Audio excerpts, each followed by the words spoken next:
The digital এডুকেরে সবাইকে আবারও স্বাগত। আমি চলে এসেছি তোমাদের দর্শন বিষয় শিক্ষক অজয় স্যার। আজকে আমরা শিখব পদের ব্যাপ্যতার সাধারণ নিয়ম। পদের ব্যাপ্যতার সাধারণ নিয়মগুলো কী কী সেই বিষয়টা আমরা দেখব, ঠিক আছে? তাহলে এর আগে আমরা কী কী শিখেছিলাম? আমরা দেখেছিলাম পদের ব্যাপ্যতা কী, পদের ব্যাপ্যতা কত প্রকার, এই দুটো জিনিস কিন্তু আমরা দেখেছি, ঠিক আছে? চলো আজকে সাধারণ নিয়মগুলোকে আমরা ভালো করে বুঝব। চলো,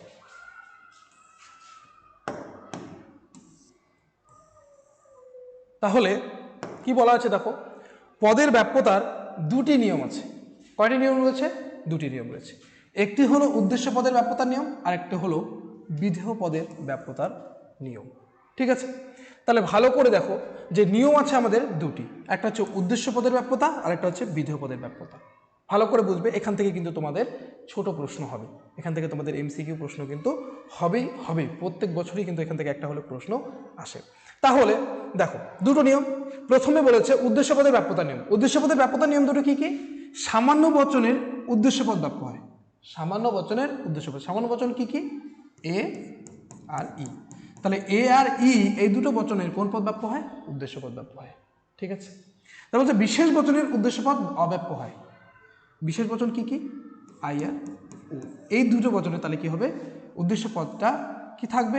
অব্যাপ্য থাকবে, তাই না? গেল। তারপরে তাহলে এখান থেকে আমরা কি বুঝলাম? সামান্য বচন মানে এই বচনে সবসময় উদ্দেশ্যপদ ব্যাপ্য থাকবে, আর বিশেষ বচনের উদ্দেশ্যপদ কি থাকবে? সবসময় অব্যাপ্য থাকবে। তারপরে বিধেয়পদের ব্যাপ্যতার নিয়ম। বিধেয়পদে কি করে ব্যাপ্য হয়? যে সদর্থক বচনের বিধেয়পদ অব্যাপ্য হয়। সদর্থক বচন কি কি? এ আর আই।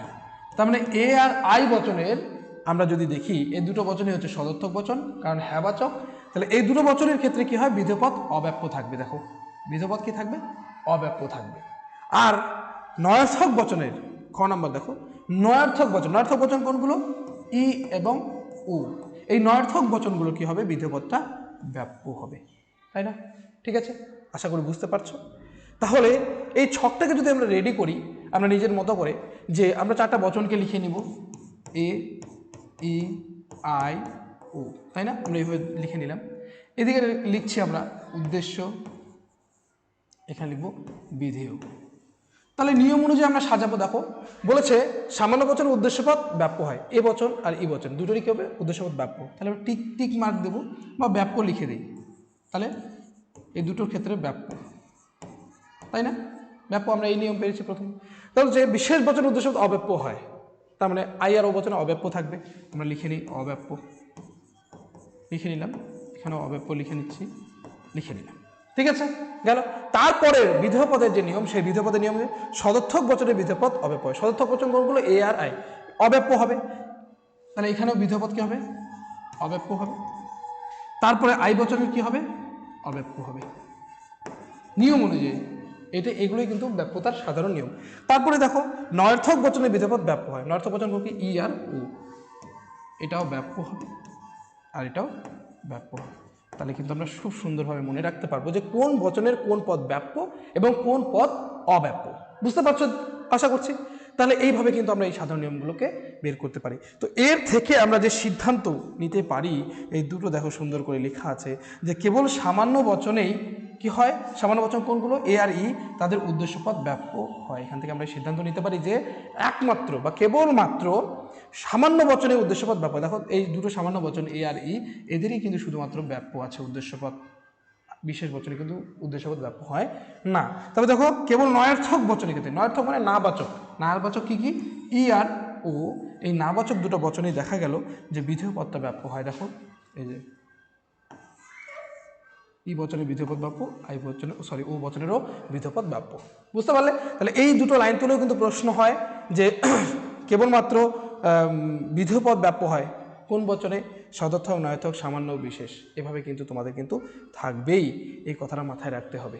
এই প্রশ্নটা কিন্তু এসেছে। তবে এই প্রশ্নটা আসতে পারে কেবলমাত্র উদ্দেশ্যপদ ব্যাপ্য হয় ড্যাশ বচনে, কোন বচনে? সুন্দর করে কিন্তু তোমাদের এরকম লেখা থাকবে, এইরকম থাকবে সামান্য, বিশেষ, সদর্থক, নয়ার্থক। বুঝতে পারলে? এখান থেকে কিন্তু প্রশ্ন অবশ্যই হবে। তাহলে দেখো এই ছিল তোমাদের কি? ব্যাপ্যতার সাধারণ নিয়ম। এই ব্যাপ্যতার সাধারণ নিয়মগুলোকে শিখে রাখা তোমাদের কিন্তু খুবই গুরুত্বপূর্ণ। সুন্দরভাবে কিন্তু ছকের আকারে তোমরা বের করে নেবে, তাহলে কিন্তু তোমরা খুব ভালো নাম্বার এখান থেকে পেতে চলেছো। দেখো আর কোনো অসুবিধা? কারো কোনো অসুবিধা হওয়ার কথা নয়। তাহলে এই ছিল কিন্তু ব্যাপ্যতার সাধারণ নিয়ম। এই নিয়মগুলোকে তোমাদের কিন্তু বোঝা খুব জরুরি। তাহলে আজকের ভিডিও এ পর্যন্তই। এরপর দিয়ে আমি 4টি নিরপেক্ষ বচনের কিন্তু তোমাদের ব্যাখ্যা দিতে চলেছি, ব্যাপ্যতার ব্যাখ্যা সুন্দর করে। ঠিক আছে, তাহলে যারা দূর দূরান্ত থেকে দেখছো তাদেরকে অসংখ্য ধন্যবাদ। তোমরা তোমাদের বন্ধু বান্ধবীদের শেয়ার করতে ভুলবে না একদমই। আর তার সাথে সাথে দ্য ডিজিটাল এডুকার বা এডুকার একাডেমি শিক্ষা প্রতিষ্ঠানে যারা কাছাকাছি রয়েছো তারা অবশ্যই অফলাইনে ভর্তি হয়ে যাও। আমাদের ভর্তি প্রক্রিয়া এখনও চলছে, কারণ এখানে তোমরা ডিজিটাল প্ল্যাটফর্মে পড়তে পারছো, এত সুন্দর সাজানো গোছানো একটা শিক্ষা প্রতিষ্ঠানে পড়তে পারছো, খুব ভালোভাবে প্রস্তুতি পাবে। মক টেস্ট রয়েছে, মান্থলি টেস্ট রয়েছে, অ্যানুয়াল টেস্ট রয়েছে। এমনকি যারা দূর দূরান্ত থেকে দেখছো তারাও কিন্তু আমাদের এই টেস্টের এই যে টেস্টগুলোর অংশীদার হতে পারো।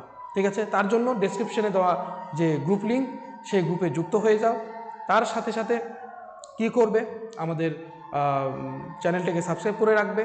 ঠিক আছে, আমাদের নাম্বারে, হোয়াটসঅ্যাপ নাম্বারে মেসেজ করতে পারো পার্সোনালি, আমরা তোমাদের প্রত্যেকটা বিষয়ের উত্তর দেবো।